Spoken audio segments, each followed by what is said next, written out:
Assalamualaikum warahmatullahi wabarakatuh. Yang terhormat Ibu Ika Rosyada Fitriati selaku dosen pengampu mata kuliah Manajemen Keuangan. Perkenalkan, kami dari kelompok 10 yang beranggotakan 1. Devi Luvita Ameliani dengan NIM 2005520014. Yang kedua, saya sendiri Amelia Ramadian dengan NIM 2005520025. Yang ketiga, Mariana Norstiowiti dengan NIM 2005520038. Dan yang keempat, ada Fatmah Nur Aisyah dengan NIM 2005520040.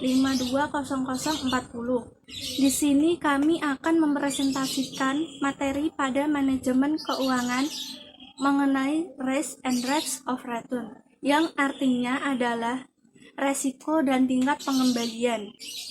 Resiko atau risk dapat dikatakan sebagai suatu peluang terjadinya kerugian. Dalam hal investasi, maka kerugian yang didapat adalah kerugian uang. Resiko berarti suatu kemungkinan terjadinya hasil yang tidak diinginkan atau berlawanan dari yang diinginkan. Sedangkan tingkat pengembalian atau return adalah keuntungan yang akan didapat atau bisa diartikan sebagai kompensasi.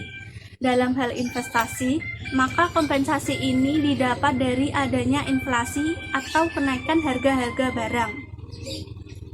Resiko keuangan terjadi karena adanya penggunaan hutang dalam struktur keuangan perusahaan, yang mengakibatkan perusahaan harus menanggung beban tetap secara periodik berupa beban bunga.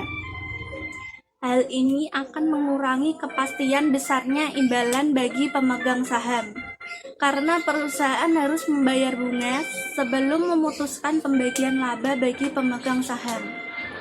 Dengan demikian, resiko keuangan menyebabkan variabilitas laba bersih atau net income lebih besar. Jika manajemen perusahaan dapat memanfaatkan dana yang berasal dari hutang untuk memperoleh laba operasi yang lebih besar dari beban bunga, maka penggunaan hutang dapat memberikan keuntungan bagi perusahaan dan akan meningkatkan return bagi pemegang saham. Sebaliknya, jika manajemen tidak dapat memanfaatkan dana secara baik, maka perusahaan tersebut akan mengalami kerugian. Hubungan antara resiko dan tingkat pengembalian ini adalah sebagai berikut. 1. Bersifat linear atau searah. 2. Semakin tinggi tingkat pengembalian, maka semakin tinggi pula resiko. 3. Semakin besar aset yang kita tempatkan dalam keputusan investasi, maka semakin besar pula resiko yang timbul dari investasi tersebut. 4. Kondisi linier hanya mungkin terjadi pada pasar yang bersifat normal. Resiko yang ada di perusahaan dapat dibedakan menjadi 3 jenis resiko. 1. Resiko individual, resiko yang berasal dari proyek investasi secara individu tanpa dipengaruhi oleh proyek lain. 2. Resiko perusahaan, resiko yang dapat diukur tanpa mempertimbangkan keanekaragaman yang dihadapi atau portofolio yang dilakukan oleh investor. 3. Resiko pasar atau market risk, resiko investasi ditinjau dari investor yang menanamkan modalnya pada investasi yang juga dilakukan oleh perusahaan dan perusahaan-perusahaan lain. Resiko investasi dapat diartikan sebagai kemungkinan terjadinya perbedaan antara actual return dan expected return, sehingga setiap investor dalam mengambil keputusan investasi harus selalu berusaha meminimalisasi berbagai risiko yang timbul, baik jangka pendek maupun jangka panjang.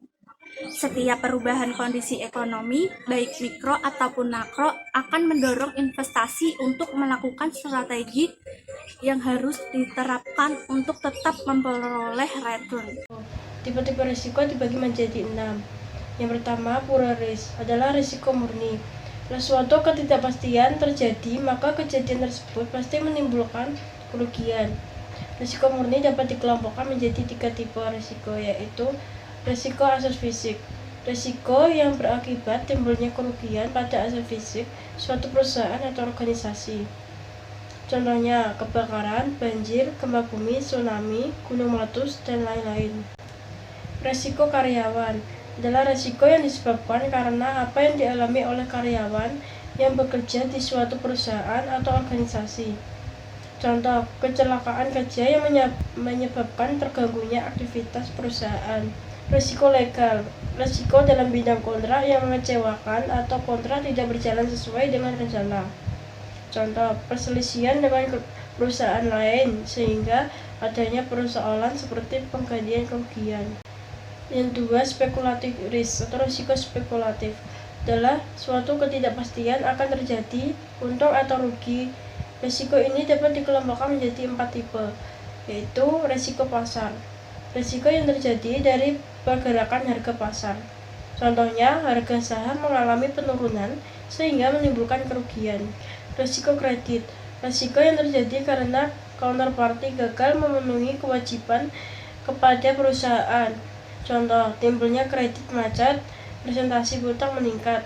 Risiko likuiditas adalah risiko yang karena ketidakmampuan memenuhi kebutuhan kas. Contohnya, kepemilikan kas menurun, sehingga tidak mampu membayar hutang secara tepat, menyebabkan perusahaan harus menjual aset yang dimilikinya.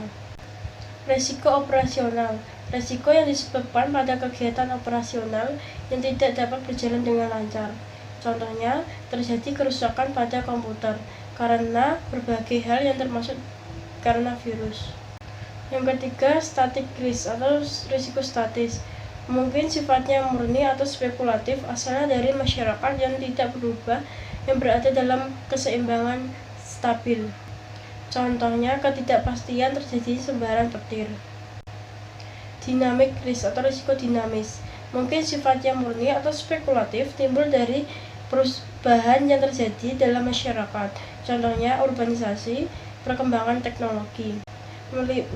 Subjective risk atau risiko subjektif, berkaitan dengan kondisi mental seseorang yang mengalami keraguan-raguan dan kecemasan akan terjadinya kejadian tertentu. Objective risk, risiko objektif, probabilitas penyimpangan aktual dari yang diharapkan sesuai dengan pengalaman. Sumber risiko dibagi menjadi 8. Pertama, risiko suku bunga. Naik turunnya suku bunga, perbankan akan mempengaruhi keputusan publik dalam menerapkan keputusannya. Jika suku bunga naik, maka publik akan menyimpan datanya di bank seperti dalam bentuk deposito. Namun jika turun, maka publik akan menggunakan dananya untuk membeli saham. Yang kedua, risiko pasar. Kondisi risiko pasar dapat dilihat pada saat fluktuasi pasar, krisis moneter, dan resesi ekonomi. Yang ketiga, risiko inflasi. Saat inflasi, daya beli masyarakat turun, sedangkan saat normal daya beli masyarakat meningkat. Yang keempat, risiko bisnis. Yang kelima, risiko finansial. Yang keenam, risiko likuiditas. Yang ketujuh, risiko nilai tukar mata uang. Yang kedelapan, risiko negara berkaitan dengan keadaan politik. Alternatif menghindari risiko. Untuk menghindari risiko yang timbul terhadap aktivitas investasi yang dilakukan, perlu dilakukan alternatif dalam pengambilan keputusan. Alternatif keputusan yang diambil adalah dianggap realistis dan tidak akan menimbulkan masalah nantinya. Tindakan seperti ini dianggap sebagai bagian strategi investasi, bahwa berbagai keputusan-keputusan strategis akan menghasilkan nilai yang lebih besar bagi perusahaan, di mana tindak lanjut dari keputusan strategis ini adalah dengan melibatkan secara maksimal sumber daya yang ada dalam mengimplementasikan keputusan yang dimaksud dengan menentukan pihak-pihak yang bertanggung jawab atas implementasi ini. Risiko. Dalam aktivitas yang namanya risiko adalah pasti terjadi dan sulit untuk dihindari, sehingga bagi sebuah lembaga bisnis seperti perbankan sangat penting untuk memikirkan bagaimana cara mengelola risiko tersebut. Dalam mengelola risiko ada dasarnya ada 4 cara, yaitu yang pertama, memperkecil risiko dengan cara tidak memperbesar setiap keputusan yang mengandung risiko tinggi, tetapi membatasinya, bahkan meminimalkan agar risiko tersebut tidak menambah menjadi besar dan di luar kontrol manajemen perusahaan. Yang kedua, mengalihkan risiko dengan cara mengalihkan risiko yang kita terima tersebut ke tempat lain, seperti mengasuransikan bisnis guna menghindari terjadinya risiko yang bersifat tidak tertentu waktunya. Yang ketiga, mengontrol risiko dengan cara melakukan kebijakan mengantisipasi terhadap timbulnya risiko sebelum terjadi, seperti memasang alarm terhadap mobil, menempatkan satpam pada siang atau malam hari. Yang keempat atau yang terakhir, pendanaan risiko dengan cara menyediakan dana cabang atau reserve guna mengantisipasi timbulnya risiko di kemudian hari, seperti perubahan terhadap nilai tukar dolar yang dipasarkan. Maka kebijakan sebuah bank adalah harus memiliki dana cadangan dalam bentuk dolar. Risiko yang terkecil itu adalah obligasi atau bond yang dijual oleh pemerintah. Sedangkan risiko yang tertinggi adalah saham yang dijual oleh perusahaan. Model perhitungan ada 3. Yang pertama, standar deviasi atau simpangan baku adalah suatu estimasi probabilitas perbedaan return nyata dari return yang diharapkan.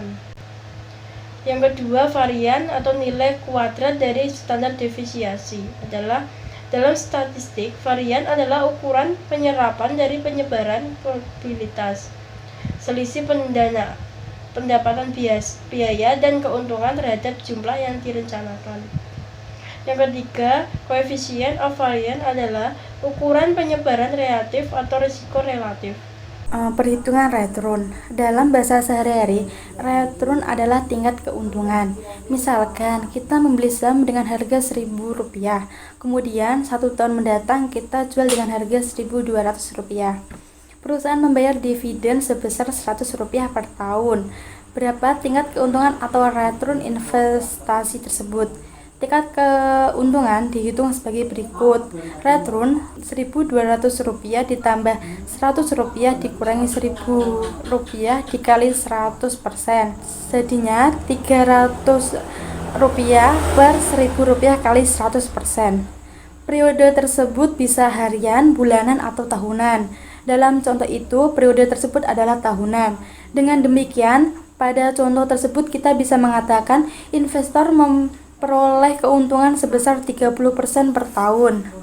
Perhitungan expected return pada suatu sekuritas yang menghitung return yang diharapkan dari suatu sekuritas yang harus dipahami oleh seorang investor adalah dengan memahami probabilitas dari kejadian yang akan terjadi.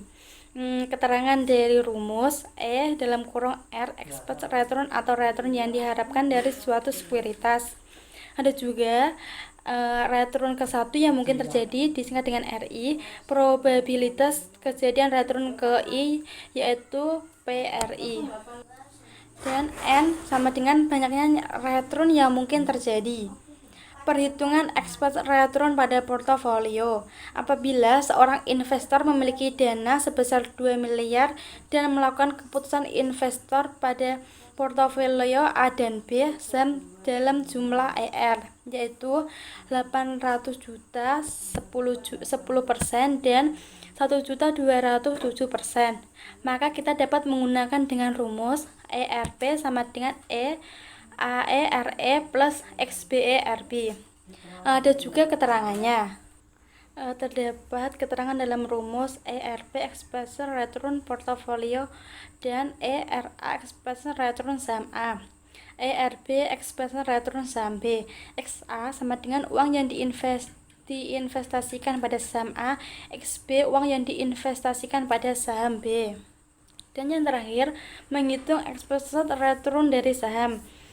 Ada juga rumus yang diketahui keterangannya, yaitu R keuntungan yang diharapkan dari saham, D1 dividen tahun 1, PO harga beli, P1 harga jual.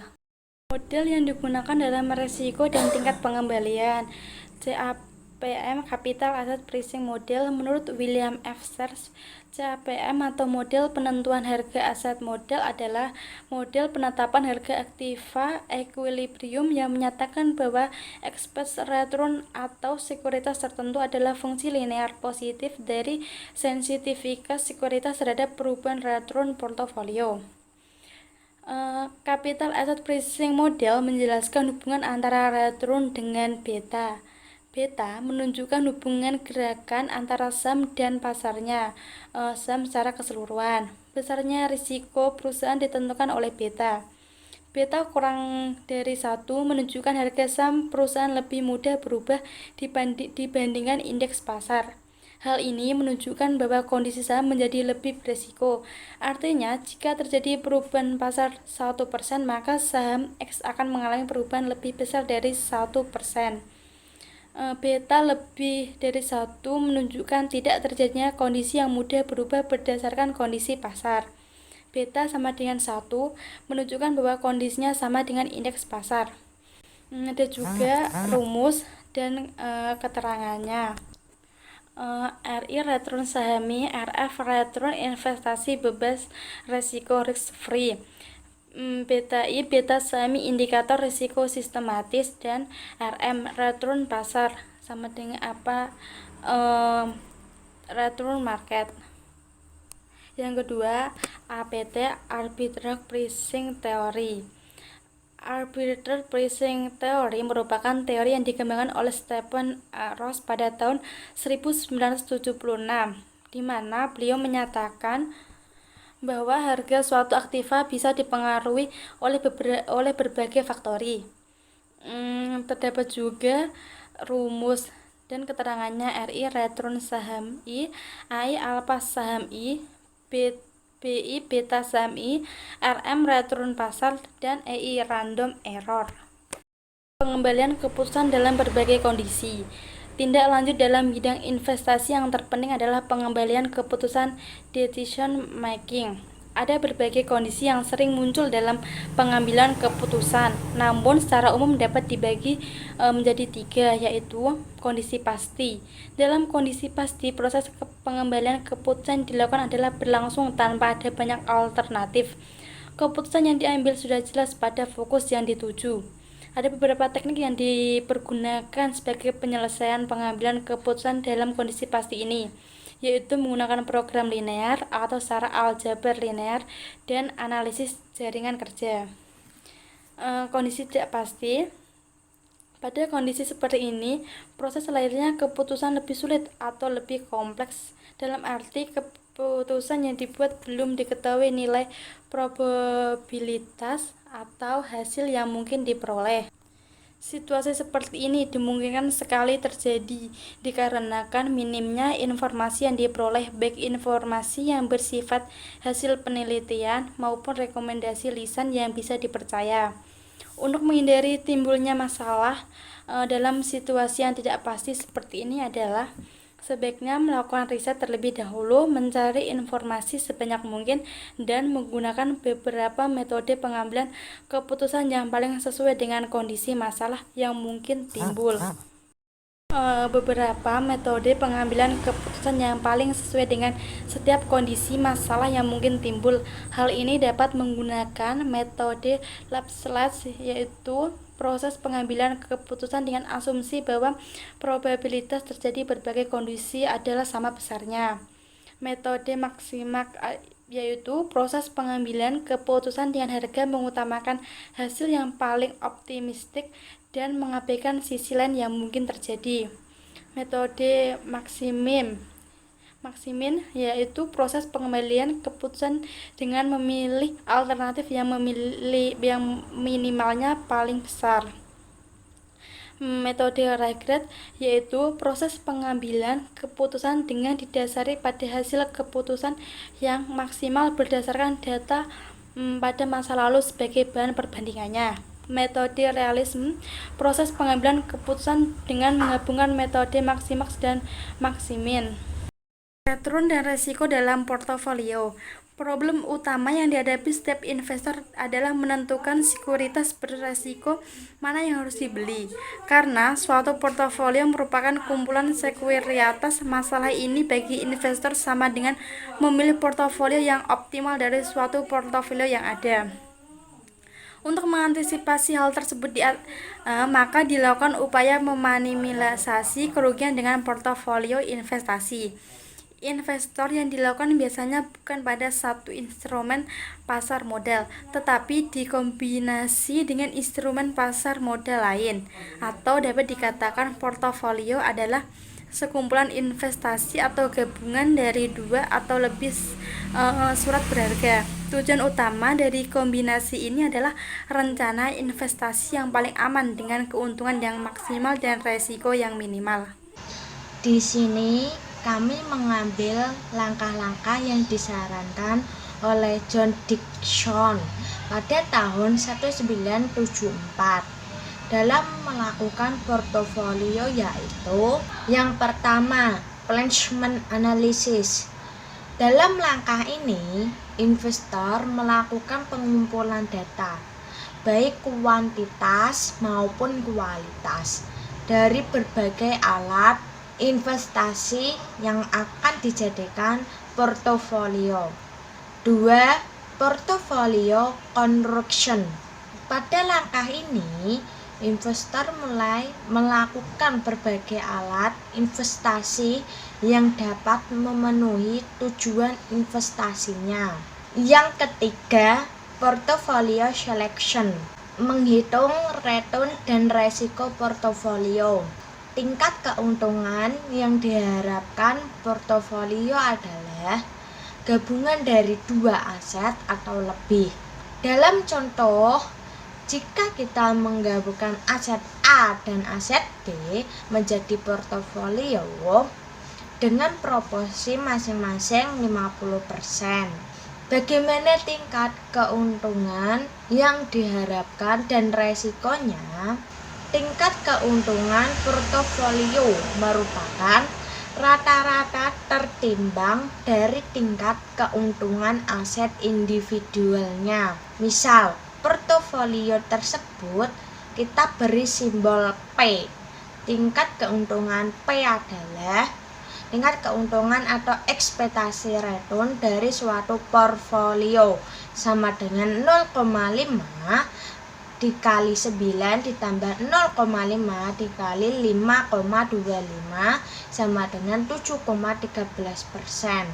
Dengan kata lain, formula tingkat keuntungan yang diharapkan untuk suatu portofolio bisa dituliskan sebagai berikut. Tingkat keuntungan atau ekspektasi return dari suatu portofolio sama dengan sigma ekspektasi return dari sekuritas proporsi aset atau dana yang diinvestasikan pada saham I. Formula untuk menghitung standar deviasi sebuah portofolio atau varian portofolio adalah sebagai berikut. Varian portofolio sama dengan sigma ekspektasi return dari sekuritas proporsi aset atau dana yang diinvestasikan pada saham I. Kovarian saham I kuadrat ditambah sigma ekspektasi return dari sekuritas proporsi aset atau dana yang diinvestasikan pada saham I kovarian saham J. I sama dengan 1, I sama dengan 1, I sama dengan 1.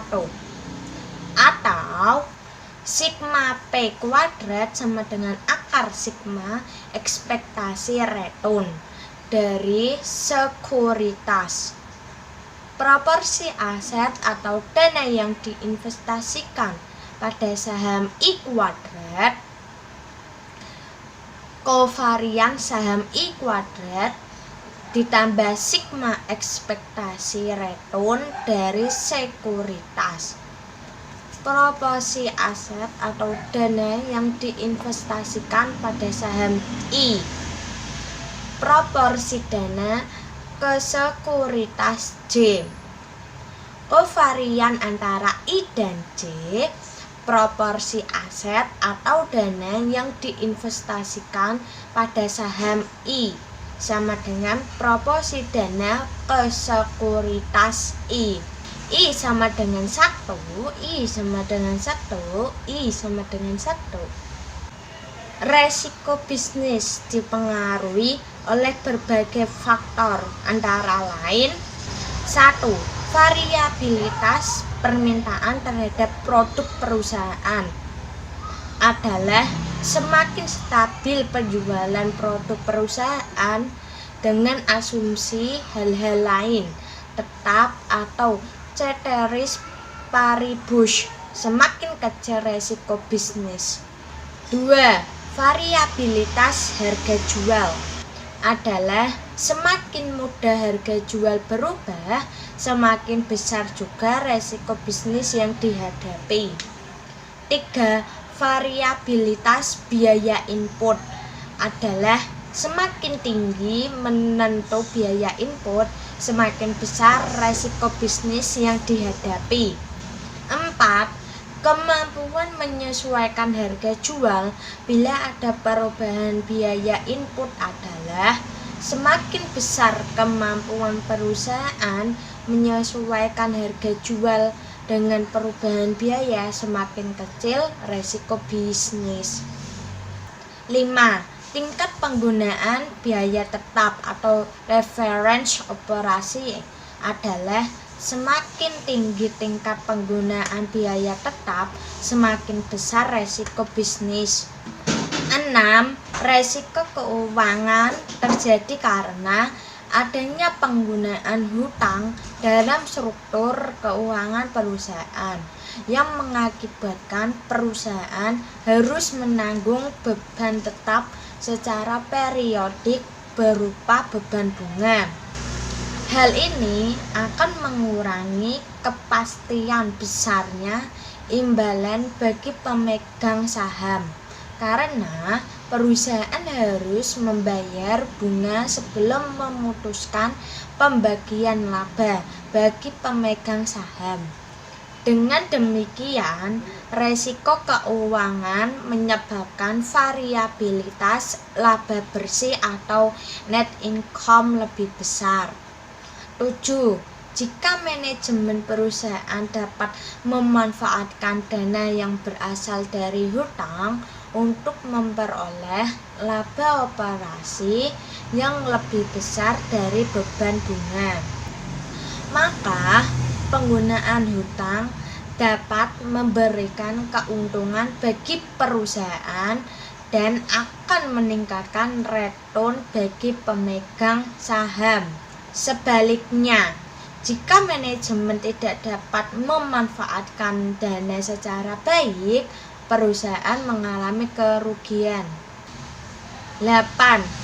Pengukuran manfaat penggunaan hutang atau reference keuangan dapat dilakukan dengan memperbandingkan tingkat pengembalian aktiva atau rentabilitas ekonomi atau basis earning power dengan tingkat bunga hutang. Jika rentabilitas ekonomis lebih besar dari biaya hutang, maka reference itu menguntungkan dan tingkat pengembalian atas modal sendiri atau rentabilitas modal sendiri atau ROI. Portofolio sebenarnya. Apa sih arti portofolio itu? Portofolio diartikan sebagai serangkaian investasi sekuritas yang diinvestasikan dan dipegang oleh investor, baik individu maupun entitas. Kombinasi aktiva atau aset tersebut bisa berupa aktiva real aktiva finansial, ataupun keduanya. Biasanya seorang investor dalam melakukan investasi tidak hanya memilih satu saham saja, tetapi melakukan kombinasi. Alasannya, dengan melakukan kombinasi saham, investor bisa meraih return yang optimal dan sekaligus bisa memperkecil resiko melalui diversifikasi. Dengan kata lain, jika seorang investor mengumpulkan beberapa sekuritas yang akan digunakan untuk investasi, artinya investor telah membentuk suatu portofolio saham. Tujuannya adalah untuk melakukan diversifikasi dalam investasi yang dapat memperkecil risiko yang dihadapi investor bila dibandingkan dengan melakukan investasi pada saham individu. Meskipun demikian, memilih portofolio yang optimal bukanlah hal yang mudah. Ada juga deskripsi tentang portofolio sebagai berikut. 1. Diversifikasi dilakukan untuk mengurangi resiko portofolio, yaitu dengan cara mengkombinasi atau dengan menambah investasi atau aset, aktiva, sekuritas yang memiliki korelasi negatif atau positif rendah, sehingga variabilitas dari pengembalian atau resiko dapat dikurangi. 2. Korelasi merupakan alat ukur statistik mengenai hubungan dari serial data yang menunjukkan pergerakan bersamaan relatif atau relatif confinement antara serial data tersebut. Jika serial data bergerak dengan arah yang sama, disebut dengan korelasi positif. Sebaliknya, jika bergerak dengan arah berlawan, disebut korelatif negatif. 3. Sedangkan koefisien korelasi merupakan ukuran dari tingkat korelasi, yaitu A. Korelasi positif sempurna atau koefisien korelasi plus 1. B. Tidak ada korelasi atau koefisien korelasi 0. C. Korelasi negatif sempurna atau koefisien korelasi min 1. 4. Investasi atau aktiva yang tidak berkorelasi, artinya tidak ada interaksi di antara pengembaliannya atau returnnya. Mengkombinasikan aktiva yang tidak berkorelasi dapat mengurangi resiko, meskipun tidak seefektif seperti aktiva yang memiliki korelasi negatif. Kombinasi aktiva yang tidak berkorelasi dapat mengurangi resiko daripada mengkombinasikan aktiva yang berkorelasi positif. Sebagai penutup, saya ingin mengutip pernyataan dari Henry Markowitz. Janganlah menaruh semua telur ke dalam satu keranjang, karena jika keranjang tersebut jatuh, maka semua telur yang ada di dalam keranjang tersebut akan pecah. Begitu pula dengan investasi yang dilakukan. Jangan menanamkan seluruh dana dalam satu bentuk investasi, karena ketika investasi tersebut gagal, maka seluruh dana yang tertanam kemungkinan tidak akan kembali.